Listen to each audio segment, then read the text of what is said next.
আজকের ভিডিওটা আপনি একদম শেষ পর্যন্ত দেখবেন, কারণ আমরা শুধু দুর্বলতা কাটানোর কথা বলছি না, বলছি কেন দুর্বলতা হয়, কিভাবে শরীর কাজ করে এবং আপনি কিভাবে সহজ কিছু অভ্যাসে পুরো শরীরকে শক্তিশালী করে তুলতে পারেন।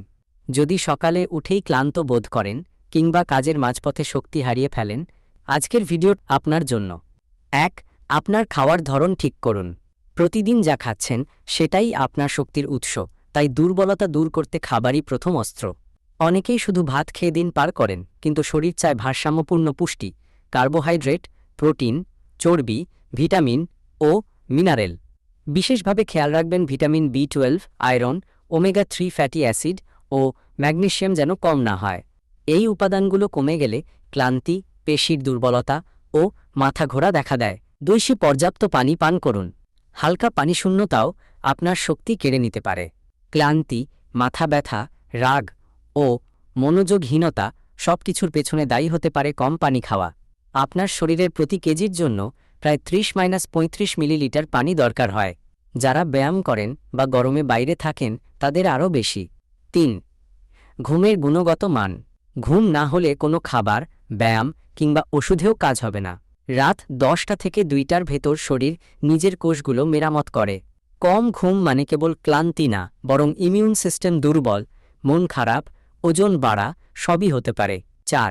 রক্তের আয়রন ও ভিটামিন পরীক্ষা করুন। বাংলাদেশে প্রচুর মানুষ আয়রন ও B12 ঘাটতিতে ভুগছেন। একে বলে হিডেন হাঙ্গার। লক্ষণগুলোর মধ্যে আছে ঘন ঘন মাথা ঘোরা, ঘুম পেলেও শরীর দুর্বল থাকা, মন খারাপ থাকা। আপনি চাইলে একটা সাধারণ ব্লাড টেস্ট দিয়েই জানতে পারবেন আয়রন বা ভিটামিনের ঘাটতি আছে কিনা। 5. ব্যায়াম কিন্তু মেপে। ব্যায়াম মানেই জিম না। প্রতিদিন হালকা হাঁটা, স্কিপিং বা 15 মিনিট যোগব্যায়াম শরীরের শক্তি ফিরিয়ে আনে। তবে অতিরিক্ত ব্যায়াম, না খেয়ে জিম করা, এগুলো উল্টো দুর্বলতা তৈরি করে। ব্যালেন্স সবচেয়ে গুরুত্বপূর্ণ। 6. মানসিক স্বাস্থ্যের যত্ন নিন। চাপ, দুশ্চিন্তা বা অবসাদ থেকেও দুর্বলতা আসে একেবারে শারীরিকভাবে। স্ট্রেস হরমোন যেমন কর্টিসল শরীরের শক্তি ক্ষয় করে দেয়। তাই চেষ্টা করুন নিজের জন্য সময় রাখতে, meditation, music therapy, nature walk এগুলো করতে। 7. রুটিন তৈরি করুন।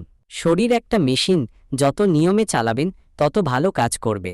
ঘুম, খাওয়া, কাজ, ব্যায়াম সবকিছু নির্দিষ্ট সময় করলে শরীর সাড়া দেবে অনেক ভালোভাবে। হঠাৎ করে নয়, ধীরে ধীরে ভালো অভ্যাস গড়ে তুলুন।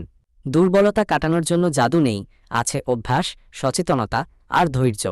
কেউ যদি দীর্ঘদিন দুর্বলতায় ভুগে থাকে তাকে শেয়ার করুন। আর এমন বাস্তবভিত্তিক স্বাস্থ্য টিপস পেতে আমাদের চ্যানেলটি সাবস্ক্রাইব করতে ভুলবেন না।